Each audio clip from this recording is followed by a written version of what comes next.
My name is Eric Taylor, and I'm here on behalf of St. Francis University and myself.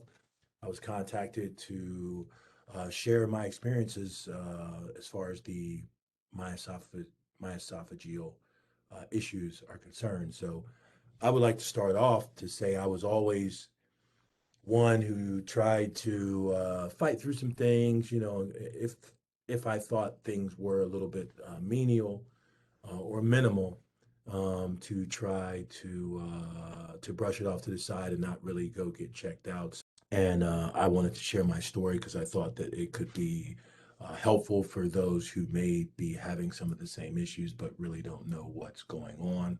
So over the last, I'll make a long story short with how I got here, but then I'll get into some comprehensive information about my surgery and how I'm able to be here today to give this interview.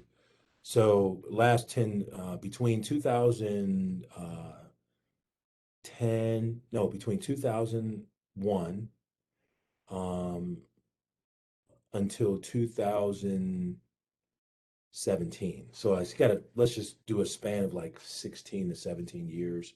One time per year, I would have choking issues. And I thought it was because I didn't listen to mom and dad, where you didn't chew your food up 1,000 times, the traditional mastication of food and swallow it and be okay with everything because you said, okay, we have to chew our food 1,000 times and then that is gonna you chew your food correctly and then you swallow. And so that was like the whole common knowledge growing up. But I was having issues in Europe one time per year, once or twice per year, and then I would choke on maybe, in which I thought was like a large cucumber that was sliced up in a salad, or maybe a large piece of chicken, or maybe um, a, a cube of steak that I thought I cut up small enough in order for me to swallow it. So one time per year, choking, and this choking would lead to regurgitation of the uh, lodged food. Um, and then that would only happen one or two times a year. And so those 363 other days, I would say, okay, I think I'm okay. Until about 4 years ago, September 2017, where I was on a recruiting trip with my head coach, my former teammate here at St. Francis, Rob Krimmel, and we were at Panera Bread, and I was having a breakfast sandwich before we went out to recruit, and this breakfast sandwich would not go down. So I took a bite, it went, it wouldn't go down, and then I told Rob I had to be excused from the table.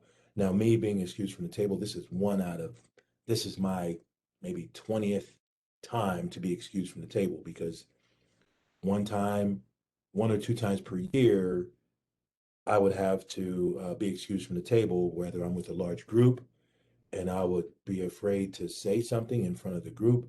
So I would just remove myself from the group and I would go into the bathroom and then I would try to dislodge whatever food particles or bolus that I would have in my esophagus. And so this one time in July 2017, I was in the bathroom for 30 minutes. And after about 10 minutes, Rob came in. He said, Eric, you're going to be okay.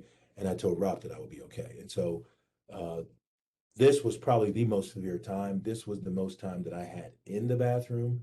Um, and I told Rob that I wouldn't be able to recruit. I was sweating profusely. This piece of food was still stuck in there. Even after 30 minutes, I still felt like it was there. And after about an hour or two after we left Panera, I couldn't go recruiting. I had to go back to the hotel and just relax and become relatively normal as far as body temperature and thinking that I could be able to swallow again. I mean, not even swallow food, but just drink some water. So that was in July 2017, and I never recruited anymore that weekend. So 2 months later, to fast forward, so we have my issues for 10 to 15 years. Never went to a doctor to get checked out. Had a feeling that I would want to get checked out, but never really made it paramount to go and get checked out um, by a doctor. I didn't even know I needed to see an esophageal expert, just to go see a general practitioner and say, like, look, I'm having some issues swallowing. Maybe I need some whatever. Maybe I need some chewing classes, or maybe I need something that's going to alleviate um, my food tube so that I can swallow better. So, anyways, fast forward to September 2017, 6 a.m. in the morning on September the 17th, 2017. I was eating normal breakfast, eggs, sausage, biscuits, some fruit. And I swallowed a couple times, and then it went down okay. Mind you, 2 months ago, I had the issue in Panera Bread. Fast forward now, I'm 2 months later. I'm eating food completely normal. And then I swallow this food, and it went down totally okay. But then I felt a pop in uh, my upper stomach area. Within within seconds, I uh, I felt faint. Within so 6 a.m. eating 6:05, pain in my upper stomach area. 6:06, I feel like lightheaded. 6:07, I get up. 6:08, the waitress says, "Hey, are you doing okay?" Um, Within 10 minutes, uh, I feel like the left side of my head is going numb. The left side of my arm is going numb. I started to feel my fingers, and they went numb. And then I started to get short of breath. And it's 6:10 a.m.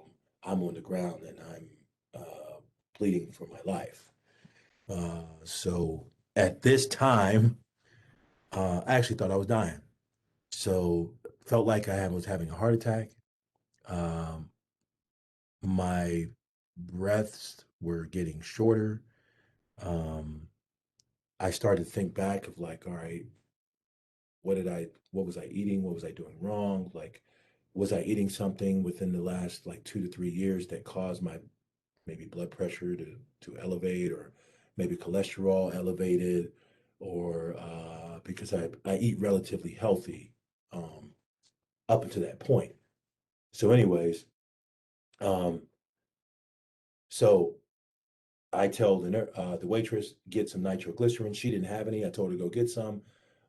Within like seconds, um, someone is on the ground praying with me, and we said the Our Father, preparing me for potential afterlife. And so, me being a believer, I prayed, and I didn't know that this was going to be my last second on earth. And fast forward to present day, what happened between the time that I fell on the ground praying, saying the Our Father, to now, I found out that I'm allergic to 10 types of food elements: soy milk, cow's milk, eggs, whites, three types of tree nuts, um, and a list of some fruits. And this was by way of food sensitivity tests with a prick on my skin. And found out, oh, like I said, found out I had those elemental allergies, and also I was diagnosed with the condition of e eosinophilic esophagitis. So this is a condition where, um, in my case, when you eat certain foods that you don't know that you're allergic to, these foods send these allergenic foods, in my case, what I am allergic to, send eosinophils to the esophagus to fight off these um, allergens that you intake, creating an inflammatory situation in your esophagus. So your esophagus goes from what's supposed to be like a diameter of a quarter, um, but over time becomes the diameter of that right there, basically non-existent, a non-existent diameter, which causes the choking. And so uh, that is in a nutshell of the issues that I have, that I had over years, untreated, unchecked.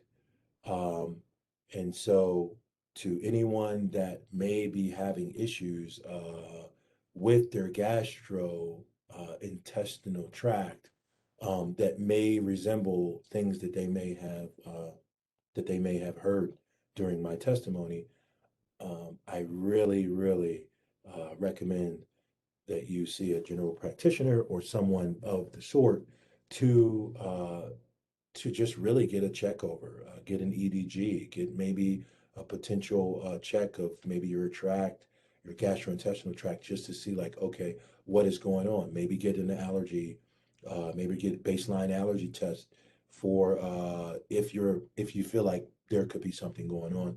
Just because I will say that I am a living witness that I was 1 second away from going away from the earth or not living a second more on the real time earth uh, because of not because of taking for granted a potential issue that I had with my body. So listen to your body. Um, if you feel like things are severe enough, go get checked. Right now, I have modified my diet. I am a paleo diet. I have a paleo diet. I stay away from and very minimize my allergic elementals that I know that could potentially cause the eosinophilic triggers. Um, think about eosinophilic esophagitis. Look it up, research it. It's a real thing. Uh, I will come out of the taboo and say, like, it is something that a lot of people deal with, especially taller, skinny, tall people, whether you're male, female, no matter what.